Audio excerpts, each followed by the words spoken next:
Good morning, students. In today's class, we'll study the next topic, that is purchase book. That is one of the subsidiary book. Okay, so that we will study in this particular class. Okay, so let us see what is purchase book. Okay, so as we have studied previously, cash book ಕಲ್ತಿದ್ವಿ. So ಎಲ್ಲ cash transactions ಗಳನ್ನ record ಮಾಡ್ತಿದ್ವಿ. Okay, but ಇಲ್ಲಿ will be maintaining a separate subsidiary book, that is purchase book. All credit purchases are recorded in the purchases journal. Okay, so all credit purchases ಅಂದ್ರೆ ಎಲ್ಲ ಉದ್ರಿ transactions ಗಳನ್ನ ಉದ್ರಿ ಖರೀದಿಗಳನ್ನ ನೀವು ಯಾವ ಬುಕ್ ಅಲ್ಲಿ ಮೇಂಟೈನ್ ಮಾಡ್ತೀರಿ? ಪರ್ಚೇಸಸ್ ಬುಕ್ ಅಲ್ಲಿ ಸಪರೇಟ್ ಆಗಿ ಸಬ್ಸಿಡರಿ ಬುಕ್ ಅನ್ನ ಮೇಂಟೈನ್ ಮಾಡ್ತೇವೆ, that is purchases book.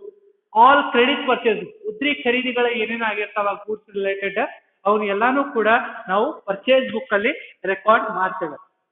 Okay, so ಒಂದು ನೀವು ನೆನಪಿಟ್ಕೋಬೇಕಾಗತ್ತೆ. ಹಾಗಾದ್ರೆ ಇದ್ರೊಳಗೆ ಯಾವ್ಯಾವ ತಗೋಬಾರ್ದು ಅಂತಂದ್ರೆ, first thing, cash purchases are recorded in cash book. ನಾ ಹೇಳಿದೆ ಅದೇನ ಕ್ಯಾಶ್ ಟ್ರಾನ್ಸಾಕ್ಷನ್ ಆಗಿತ್ತು ಅಂದ್ರೆ ಅದು ಕ್ಯಾಶ್ ಬುಕ್ ನಾಗ ಎಂಟ್ರಿ ಆಗ್ತಿತ್ತು. ಓಕೆ, ಅಂತವ ಏನಾರ ಟ್ರಾನ್ಸಾಕ್ಷನ್ಸ್ ಅದು ಬಂದು ಅಂದ್ರೆ ಈ ಪ್ರಾಬ್ಲಮ್ ಮಾಡ್ಬೇಕಾದ್ರೆ ಸೊ ಅಂತ ಟ್ರಾನ್ಸಾಕ್ಷನ್ಸ್ ಗಳನ್ನ ಇಗ್ನೋರ್ ಮಾಡಬೇಕು, ಅವನ್ನ ತಗೊಳ್ಳೋದಿಲ್ಲ, ಯಾಕಂದ್ರೆ ಅವನು ಕ್ಯಾಶ್ ಬುಕ್ ಗಳಲ್ಲಿ ಮೇಂಟೈನ್ ಮಾಡ್ತೀವಿ ಅನ್ನೋದು first point. Second point, other purchases such as purchase of machinery, building are recorded in cash book. So, are recorded in cash book if purchased for cash and journal proper if purchased on credit. ಕೆಲವೊಂದು ಇದ್ರೊಳಗೆ ನಾವು ಏನು consider ಮಾಡಬಾರ್ದು, ಏನು ತಗೋಬಾರ್ದು ಅಂತಂದ್ರೆ purchases book ಒಳಗೆ ಉದ್ರಿ ಖರೀದಿ ಎಂತಾವ ಮಷಿನರಿ, ಬಿಲ್ಡಿಂಗ್, ಅಸೆಟ್ಸ್ ರಿಲೇಟೆಡ್, ಆಸ್ತಿಗಳ ರಿಲೇಟೆಡ್ ಏನಾದ್ರು ನಾವು ಅಂತವ ಏನಾದ್ರು ಪರ್ಚೇಸ್ ಮಾಡಿದ್ರೆ ಉದ್ರಿ ಖರೀದಿ ಮಾಡಿದ್ರೆ ಓಕೆ ಅಂತವನ್ನ ನಾವು ರೆಕಾರ್ಡ್ ಮಾಡುವುದಿಲ್ಲ. ಓಕೆ, ಒಂದ್ ವೇಳೆ ಅವರ ಕ್ಯಾಶ್ ಆಗಿ ಖರೀದಿ ಮಾಡಿದ್ವಿ ಅಂದ್ರೆ ಅದನ್ನ ಯಾವ ಬುಕ್ ಅಲ್ಲಿ ಬರೀಬೇಕು? ಕ್ಯಾಶ್ ಬುಕ್ ಅಲ್ಲೇ ಬರೀಬೇಕು. ಒಂದ್ ವೇಳೆ ಉದ್ರಿ ಖರೀದಿ ಮಾಡಿದ್ವಿ ಅಂದ್ರೆ ಏನಂತ ಹೇಳಿದೆ, ಮಷಿನರೀಸ್ ಅಂಡ್ ಪರ್ಚೇಸ್ ಬಿಲ್ಡಿಂಗ್, ಇವೆಲ್ಲ ಆಸ್ತಿಗಳ ರಿಲೇಟೆಡ್ ಏನಾದ್ರು ಖರೀದಿ ಮಾಡಿದ್ರೆ ಅವನ್ನ ಉದ್ರಿ ಖರೀದಿ ಮಾಡಿದ್ರೆ ಜರ್ನಲ್ ಪ್ರಾಪರ್ ಅಲ್ಲಿ ಬರೀಬೇಕು. ನಾರ್ಮಲ್ ಖರೀದಿ ಮಾಡಿದ್ರೆ, ಕ್ಯಾಶ್ ಕೊಟ್ಟು ಖರೀದಿ ಮಾಡಿದ್ರೆ ಅದನ್ನ ಕ್ಯಾಶ್ ಬುಕ್ ಅಲ್ಲಿ ಬರೀತೇವೆ. ಓಕೆ, ಬಟ್ ಪರ್ಚೇಸ್ ಬುಕ್ ಅಲ್ಲಿ ಇದನ್ನ ತಗೊಳ್ಳೋದಿಲ್ಲ. ಯಾವ ಲ್ಯಾಂಡ್, ಬಿಲ್ಡಿಂಗ್, ಓಕೆ, ಮಷಿನರಿ ಇವೇನಾದ್ರೂ ಖರೀದಿ ಮಾಡಿದ್ರೆ, ಉದ್ರಿ ಖರೀದಿ ಮಾಡಿದ್ರೆ ಇವನ್ನ ಪರ್ಚೇಸ್ ಬುಕ್ ಅಲ್ಲಿ ರೆಕಾರ್ಡ್ ಮಾಡುವ ಹಾಗಿಲ್ಲ. ಓಕೆ, ಬರೇ ಪರ್ಚೇಸ್ ಬುಕ್ ಅಲ್ಲಿ ಏನ್ ರೆಕಾರ್ಡ್ ಮಾಡ್ಬೇಕು? ಬರೇ ಎಷ್ಟು ಉದ್ರಿ ಗೂಡ್ಸ್ ಗಳನ್ನ ತಂದಿರಿ, ಓಕೆ, ಅದನ್ನ ಮಾತ್ರ ನೀವು ಪರ್ಚೇಸ್ ಬುಕ್ ಅಲ್ಲಿ ರೆಕಾರ್ಡ್ ಮಾಡ್ತೀರಿ. ಮತ್ತೆ ಕ್ಯಾಶ್ ಟ್ರಾನ್ಸಾಕ್ಷನ್ ಇದ್ರೆ ಅವನ್ನ ರೆಕಾರ್ಡ್ ಮಾಡೋದಿಲ್ಲ. ಓಕೆ, ಬರೇ ಉದ್ರಿ ಟ್ರಾನ್ಸಾಕ್ಷನ್ ಇರಬೇಕು, ಉದ್ರಿ ಗೂಡ್ಸ್ ಗಳನ್ನ ತಂದಿರಬೇಕು ಅಷ್ಟೇ. ಓಕೆ, ಅವನ್ನೆಲ್ಲ ಕೂಡ ನಾವು ಪರ್ಚೇಸ್ ಬುಕ್ ಅಲ್ಲಿ ರೆಕಾರ್ಡ್ ಮಾಡ್ತೇವೆ. ಓಕೆ, ಸೊ ಫಾರ್ಮ್ಯಾಟ್ ನೋಡ್ಕೊಂಡ್ ಬರೋದಾದ್ರೆ ಡೇಟ್ ಕಾಲಮ್, ಇನ್ವಾಯ್ಸ್ ನಂಬರ್, ಒಂದ್ ನಂಬರ್ ಕೊಟ್ಟಿರ್ತಾರೆ. ಓಕೆ, ಆ ಇನ್ವಾಯ್ಸ್ ಅಂದ್ರೆ ಬಿಲ್ ನಂಬರ್ ಕೊಟ್ಟಿರ್ತಾರೆ. ಆ ನಂಬರು, ಆ ಡೇಟ್ ಯಾವತ್ತಾಗಿರ್ತೈತೆ ಆ ಟ್ರಾನ್ಸಾಕ್ಷನ್ ಇದ್ದ ಒಂದ್ ನಂಬರ್ ಕೊಟ್ಟಿರ್ತ ಆ number. Okay, name of the supplier, ನಾವು ಯಾರ ಕಡೆಯಿಂದ ಖರೀದಿ ಮಾಡಿರ್ತೇವೆ ಅವ್ರ ಹೆಸರು, ಆ ಕಂಪನಿ ಹೆಸರು. Okay, next ledger folio column, amount column. So ಇದು format of purchases book. So purchase book format correct ನೆನಪಿಟ್ಕೊಳ್ಳಿ. ಇಲ್ಲಿ ಏನ್ ರೆಕಾರ್ಡ್ ಮಾಡ್ತೀವಿ? ಎಲ್ಲಾ ಉದ್ರಿ ಖರೀದಿಗಳನ್ನ ರೆಕಾರ್ಡ್ ಮಾಡ್ತೀವಿ, ಆಲ್ ಕ್ರೆಡಿಟ್ ಪರ್ಚೇಸಸ್. ಓಕೆ, ಯಾವ್ದು ಬಿಟ್ಟು ಗೂಡ್ಸ್ ಗಳನ್ನ ಅಷ್ಟೇ ರೆಕಾರ್ಡ್ ಮಾಡ್ತೀವಿ ನಾವು. ಗೂಡ್ಸ್ ಗಳನ್ನ ಉದ್ರಿ ಖರೀದಿ ಮಾಡಿದ್ರೆ ಅಷ್ಟೇ ರೆಕಾರ್ಡ್ ಮಾಡ್ತೀವಿ. ಅಸೆಟ್ಸ್ ಗಳದ್ದು ಏನಾದ್ರೂ ಉದ್ರಿ ಖರೀದಿ ಮಾಡಿದ್ರೆ ಅದನ್ನ ಇದ್ರೊಳಗೆ ರೆಕಾರ್ಡ್ ಮಾಡುವ ಹಾಗಿಲ್ಲ. ಓಕೆ, ಒಂದ್ ವೇಳೆ ಕ್ಯಾಶ್ಲೆ ಏನಾದ್ರು ಖರೀದಿ ಆಗಿದ್ರು ಕೂಡ ಅವು ಇಲ್ಲೂ ಬರೋದಿಲ್ಲ, ಬರೀ ಅವು ಕ್ಯಾಶ್ ಬುಕ್ ನಾಗ ಬರ್ತವೆ. Okay, so that is the format as well as the explanation of purchases book. Okay, so let us move on to the problem. Okay, so problem ನೋಡ್ಕೊಂಡ್ಬಿಡೋಣ. That is from 2019 question paper. From the following transactions, prepare purchase book for the month of April 2017. Okay, so ನಾವು ಇದಕ್ಕೆ purchase book ಅನ್ನ maintain ಮಾಡಬೇಕು ಅಂತ ಹೇಳಿದ್ದಾರೆ. From the following transaction. Okay, first ನೋಡ್ರಿ, date ಕೊಟ್ಟಿದ್ದಾರೆ, transactions ಕೊಟ್ಟಿದ್ದಾರೆ. So first date on 1/4/2017 purchased goods from Umesh, ಹೆಸರು ಕೊಟ್ಟಿದ್ದಾರೆ. ಓಕೆ, ಉದ್ರಿ ಟ್ರಾನ್ಸಾಕ್ಷನ್. ಸೊ ಯಾರು ಸಪ್ಲೈಯರ್ ಯಾರು ಮಾಡ್ಯಾರ? ನಮ್ಗೆ ನಾವು ಪರ್ಚೇಸ್ ಮಾಡಿ ಯಾರ ಕಡೆ ಇದ್ರ? ಉಮೇಶ್ ಕಡೆ ಇದ್ರ. So Umesh becomes supplier for us. Okay, so date ಎಷ್ಟು? 1/4/2017. ಇನ್ವಾಯ್ಸ್ ನಂಬರ್ ಏನೂ ಇಲ್ಲ ಅಂದ್ರೆ ಕೊಟ್ಟಿದ್ರೆ ನಂಬರ್ ಬರೀಬೇಕು, ಇನ್ವಾಯ್ಸ್ ನಂಬರ್ ಕೊಟ್ಟಿಲ್ಲ 1 ಅಂತ ಬರೀರಿ. Okay, purchase goods from Umesh. Umesh is the supplier, so you have to write here name of the supplier, that is Umesh. Okay, Umesh ಅಂತ ಬರೆದು ಅಮೌಂಟ್ ಎಷ್ಟು ಸಪ್ಲೈ ಮಾಡಿದಾನೆ, ಗೂಡ್ಸ್ ಎಷ್ಟು ಖರೀದಿ ಮಾಡಿದಾನೆ 10,000, so just write here 10,000. Okay, 10,000 ಬರೀರಿ. Next ಏನಿದೆ, first transaction ಆಯ್ತು. Second transaction bought goods from Raghu. Bought goods ಅಂದ್ರೆ ಗೂಡ್ಸ್ ಗಳನ್ನ ತಂದ್ವಲ್ಲ, ಯಾರ ಕಡೆ ಅಂತ ತಂದ್ವಿ, Raghu. Raghu is the supplier, right? So Raghu, that is second. Date is 5/4/2017. Okay, so amount ಎಷ್ಟಿದೆ 4,000. just write here 4,000. ಈಸಿ ಇದು, ಜಸ್ಟ್ ಸಪ್ಲೈಯರ್ ಹೆಸರು ಬರಿಬೇಕು, ಅಮೌಂಟ್ ಬರಿಬೇಕು. ಓಕೆ, ಡೇಟ್ ಕರೆಕ್ಟ್ ಆಗಿ ಮೆನ್ಷನ್ ಮಾಡಿ. Next bought goods from Nagaraj. Goods ಯಾರ ಕಡೆ ತಂದಿರಿ, ನಾಗರಾಜ್ ಕಡೆ ತಂದಿರಿ. ಹೆಸರು ಕೊಟ್ಟಾರಂದ್ರೆ ಉದ್ರಿ transaction.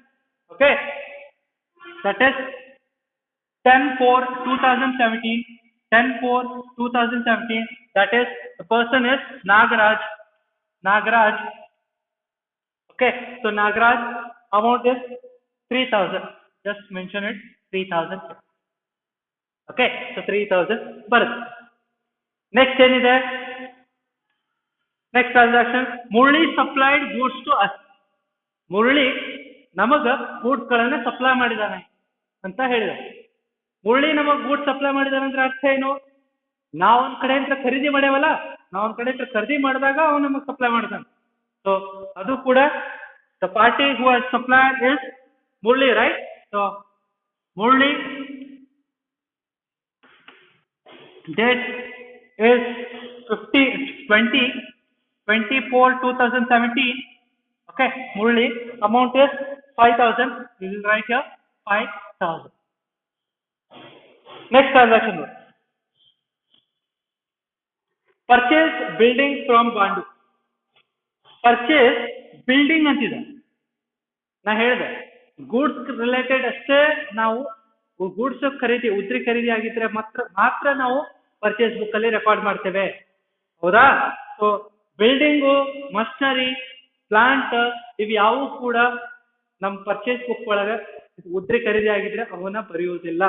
Okay, so this entry is not been taken into the purchases book. Purchase book ನಾಗ ನಾವು ಅದನ್ನ ತೋರಿಸೋದಿಲ್ಲ. ಯಾಕ?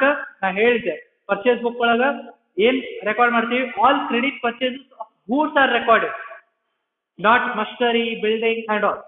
ಮಷಿನರಿ, ಬಿಲ್ಡಿಂಗ್ ಇವೆಲ್ಲ ಅಸೆಟ್ಸ್ ಆಗ್ತವೆ, ಅವನ್ನ ನಾವು ರೆಕಾರ್ಡ್ ಮಾಡೋ ಹಾಗಿಲ್ಲ. ಬರೀ ಗೂಡ್ಸ್ ಗಳನ್ನ ಮಾತ್ರ ನಾವು ರೆಕಾರ್ಡ್ ಮಾಡ್ತೇವೆ.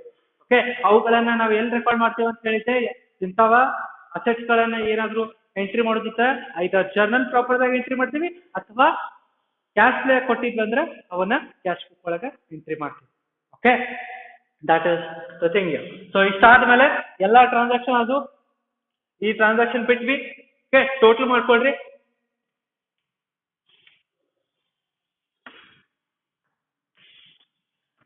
ಓಕೆ, ಸೊ ಟೋಟಲ್ ಎಷ್ಟಾಗುತ್ತೆ ನೋಡಿ, ದಟ್ ಇಸ್ 9, 19, 22. ಸೊ 22,000 ಆಗುತ್ತೆ. ಸೊ 22,000 ನಾವಿಲ್ಲೇ ಹಚ್ಚಿದೆ. 10,000 plus 4,000 14,000, 14,000 plus 3 17,000, 17 plus 5 that is 22,000 is the total. Okay, so ಇಷ್ಟು ಮಾಡಿದ್ರೆ ನಿಮ್ಗೆ 6 marks ಬರುತ್ತೆ. ಓಕೆ, ಸೊ ಕೆಳಗ you have to write a note ಬರಿಬೇಕು. ಏನಂತ ನೋಟ್ ಬರಿಬೇಕಂತಂದ್ರೆ, ಯಾವ ಟ್ರಾನ್ಸಾಕ್ಷನ್ ಬಿಟ್ಟಿರ್ತೀರಲ್ಲ ಆ ಟ್ರಾನ್ಸಾಕ್ಷನ್ ನೋಟ್ ಬರಿಬೇಕು. ಏನಂತೇಳಿ, note transaction dated on, transaction dated on, ಯಾವ ಡೇಟಿಗೆ ಡೇಟ್ ಟ್ರಾನ್ಸಾಕ್ಷನ್ ಇದೆ, 26/4/2017. purchase of building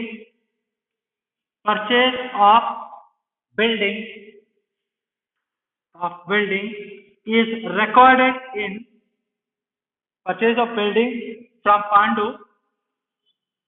Pandu is recorded in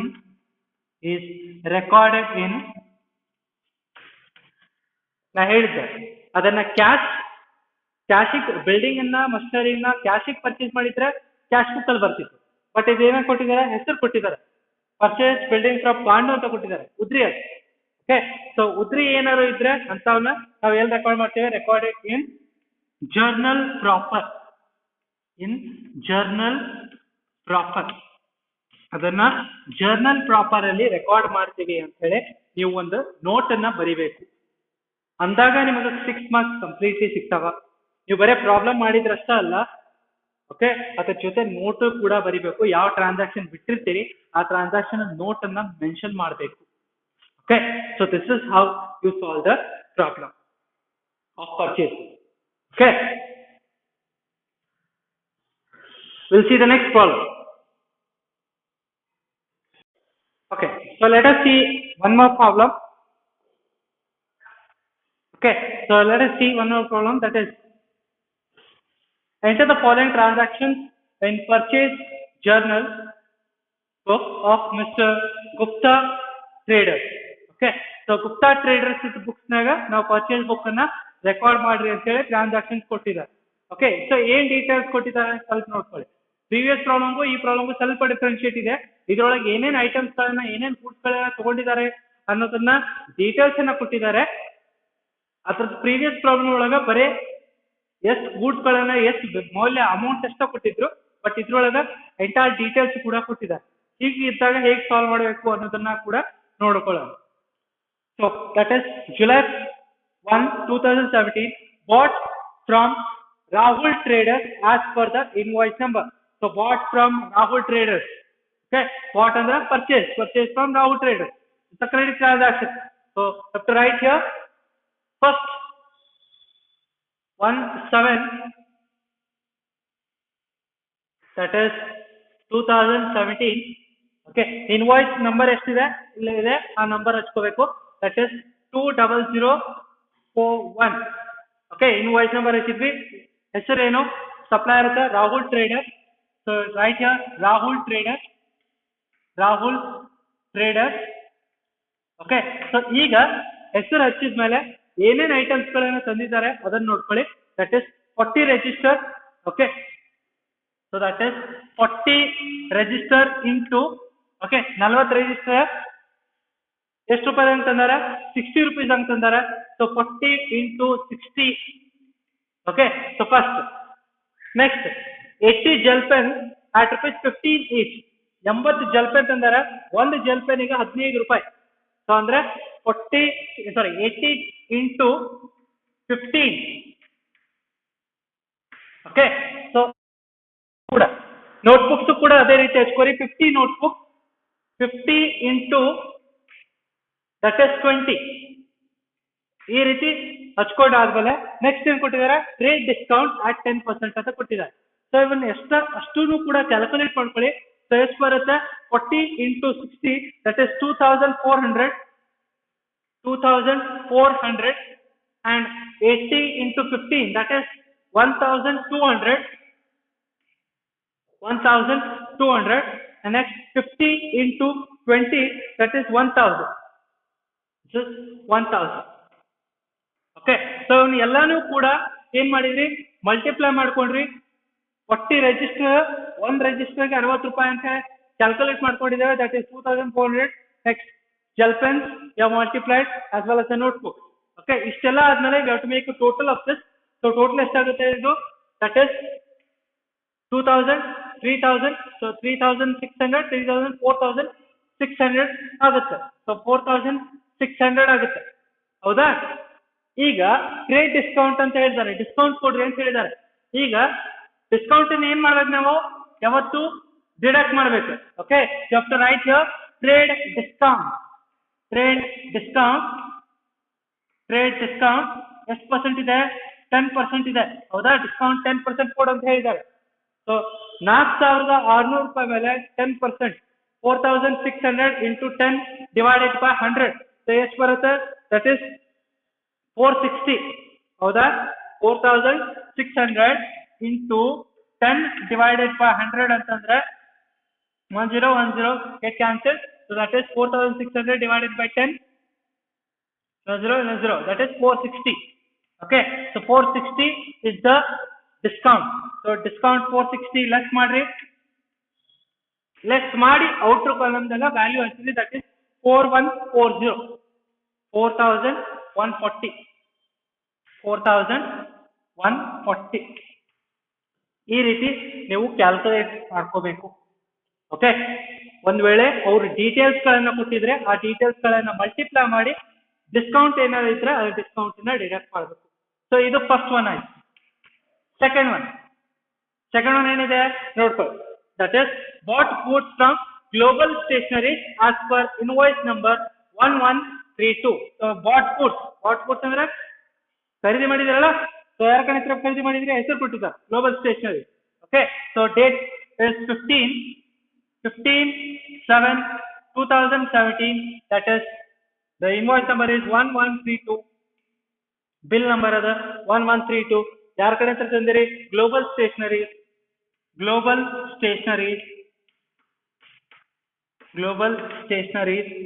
okay, so ಅದನ್ನ ವ್ಯಾಲ್ಯೂ ಹಚ್ಚಿ ಗ್ಲೋಬಲ್ ಸ್ಟೇಷನರಿ ಹೆಸರು ಹಚ್ಚಿ ಏನ್ ತಂದಿದ್ರೆ ನೋಡ್ರಿ, 40 ink pads at rupees 8 each. So 40 ink pads at rupees 8 each. 40 into 8. So ಎಷ್ಟು ಬರುತ್ತೆ? That is 320. So you just mention it directly mention ಮಾಡ್ರಿ, ಯಾಕಂದ್ರೆ ಒಂದೇ ಇದೆ. ಗ್ಲೋಬಲ್ ಸ್ಟೇಷನರೀಸ್ ಕಡೆಯಿಂದ ಬರೀ ಇಂಕ್ ಪ್ಯಾಡ್ಸ್ ಅಷ್ಟೇ ತಂದಿದ್ದೇವೆ. So that is 40 into 80. Sorry, 8. 40 into 8. So that is the value is 320. So you just mention it in the outer column. 320. Okay. So next ಏನಾಗುತ್ತೆ? So 4140 ಆಯ್ತು.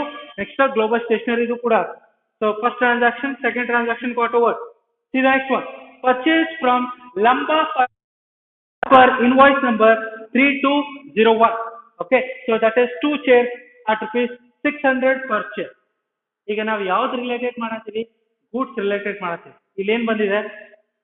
ಪರ್ಚೇಸ್ ಫ್ರಮ್ ಲಂಬಾ ಫರ್ನಿಚರ್ ತಂದಿದ್ದು, chairs ತಂದಿದ್ದು, ಇವನ್ ಯಾವನು ಕೂಡ ನಾವು ರೆಕಾರ್ಡ್ ಮಾಡೋ ಹಾಗಿಲ್ಲ. Because these should be recorded in the journal proper. So that is why we'll ignore this particular aspect. Goods ಇದ್ರಷ್ಟೇ ನಾವು ತಗೋತೀವಿ. ಗೂಡ್ಸ್ ಇರಬೇಕು. ಫರ್ನಿಚರ್ ಆಗಿರ್ಲಿ, ಮಷಿನರಿ ಆಗಿರ್ಲಿ, ಬಿಲ್ಡಿಂಗ್ ಆಗಿರ್ಲಿ, ಅಸೆಟ್ ರಿಲೇಟೆಡ್ ಇತ್ತಂದ್ರ ಅದನ್ನ ನಾವು ತಗೊಳ್ಳೋದಿಲ್ಲ. ಓಕೆ, ನಮಗ ಏನ್ ಗೂಡ್ಸ್ ರಿಲೇಟೆಡ್ ಇರ್ತೈತಿ ಅದನ್ನ ನಾವು ಮೆನ್ಷನ್ ಮಾಡ್ಬೇಕಾಗುತ್ತೆ. Okay, so that is what. So will ignore this particular transaction. Okay, it will not come. ಅದರ ನರೇಷನ್ ಕೂಡ ತೋರ್ಸಕ್ ಬರುತ್ತೆ ನೀವು. Next one 25th. Purchase goods from Delhi traders as per invoice number. Goods ಗಳನ್ನ ಖರೀದಿ ಮಾಡಿದರೆ. ಸೊ ಹೆಸರು ಯಾರು? Delhi traders.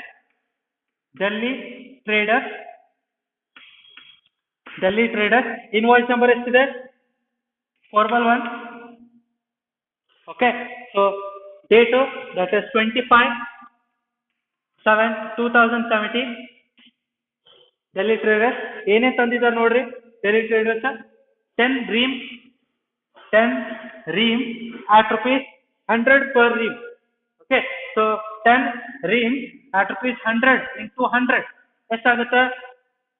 value that is 1000. Okay, so 1000 will write here.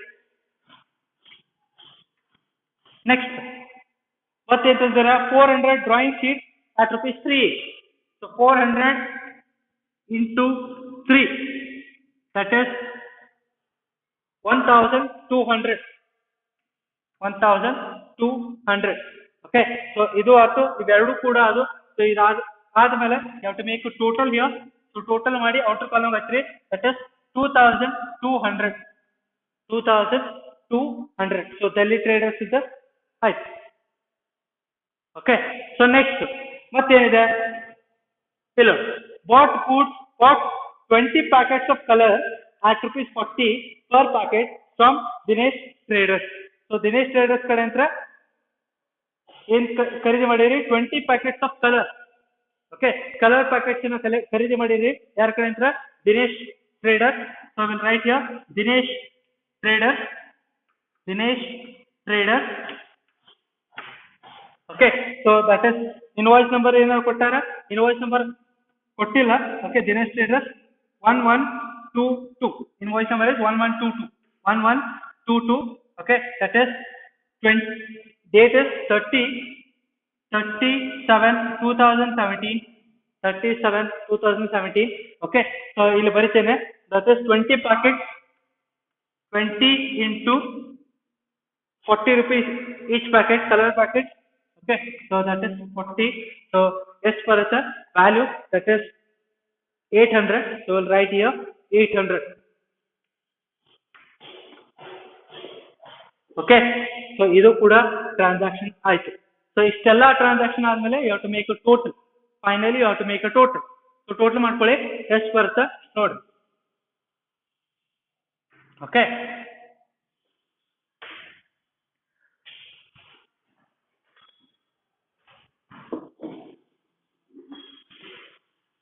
Make a total of this. What will be the total? Just mention it. ಎಷ್ಟಾಗುತ್ತೆ? 4140 plus 320 plus 2200 plus, that is 7460. The total will be 7460. 460. Okay. So ಈ ರೀತಿ ನೀವು ಅದನ್ನ total ಮಾಡಬೇಕು. Okay. So ಇಷ್ಟಾದ್ಮೇಲೆ you have to write a note here. Note ಬರಿಬೇಕು. That is regarding this particular transaction which we have ignored. Okay. Purchase. So that is you have to write here transaction dated on. Transaction dated on. Transaction dated on. Now dating is ನೋಡ್ರಿ ಅದ 23rd July. 23rd July. Purchase from Lamba Furniture. Purchase from Lamba Furniture. Lamba Furniture is recorded in journal proper. Is recorded in journal proper. Journal proper. Okay. So you have to mention it, the narration here. Okay. At the end of the problem. Then only you will get 6 marks. Okay. ಇದು 6 marks ಗೆ compulsory ಬರುವಂತ question. Okay. Subsidiary book ಯಾವ್ದಾರ ಕೇಳಬಹುದು. ಇದು purchase book. Okay. ಇಲ್ಲಿ ಏನ್ record ಮಾಡತ್ತೇನೋ ಬರೇ ಉದ್ರಿ ಖರೀದಿಗಳನ್ನ ಮಾತ್ರ ನಾವು ರೆಕಾರ್ಡ್ ಮಾಡ್ತಾ ಇದ್ದೇವೆ. ಉದ್ರಿ ಸೇಲ್ ಮಾಡಿದಕ್ಕ ಯಾವ ಬುಕ್ ಮೇಂಟೈನ್ ಮಾಡ್ತೀವಿ ಅಂದ್ರೆ ಉದ್ರಿ ಸೇಲ್ಸ್, ಅದಕ್ಕೆ ನಾವು ಸೇಲ್ಸ್ ಬುಕ್ ಅನ್ನ ರೆಕಾರ್ಡ್ ಮಾಡ್ತೀವಿ. So for all credit sales we record credit sales book, that is sales book. Okay. Some times ಏನಾಗುತ್ತೆ, ಕೆಲವೊಂದು ಟೈಮ್ ರಿಟರ್ನ್ ಆಗುತ್ತವ, ಕೆಲವು ಟೈಮ್ ನಾವು ಗೂಡ್ಸ್ ಗಳನ್ನ ಖರೀದಿ ಮಾಡಿರ್ತೇವೆ, ಕೆಲಸ ಹೊಳೆ ಕಳಿಸ್ತೇವೆ. ಆ ಹೊಳೆ ಕಳಿಸೋ ಅಕೌಂಟಿಗೆ ನಾವು ಪರ್ಚೇಸ್ ರಿಟರ್ನ್ ಬುಕ್ ಅಂತ ಮೇಂಟೈನ್ ಮಾಡ್ತೇವೆ. ಓಕೆ. ಅದು ಕೂಡ subsidiary book, one of the subsidiary books. And ಕೆಲವೊಂದ್ಸ ಸೇಲ್ ಮಾಡಿರ್ತೇವೆ, ಅವರು ನಮಗೆ ಗೂಡ್ಸ್ ಗಳನ್ನ ಹೊಳ್ಳಿ ಕಳಿಸ್ತಾರೆ because of any damages or anything else, any reason. Okay. So ಅದನ್ನ ಹೊಳ್ಳಿ ರಿಸೀವ್ ಮಾಡ್ಕೊಳ್ಳಾಕ ಒಂದು ಅಕೌಂಟ್ ಅನ್ನ ಮೇಂಟೈನ್ ಮಾಡ್ತೇವೆ, that is sales return book. These all are the subsidiary books. All other subsidiary books, okay, that we maintain. Okay. In this class, we have studied regarding the purchase book. Okay. We have solved 2 problems. I hope you understand this. It is a very easiest problem. Okay. I hope you understand it. Thank you.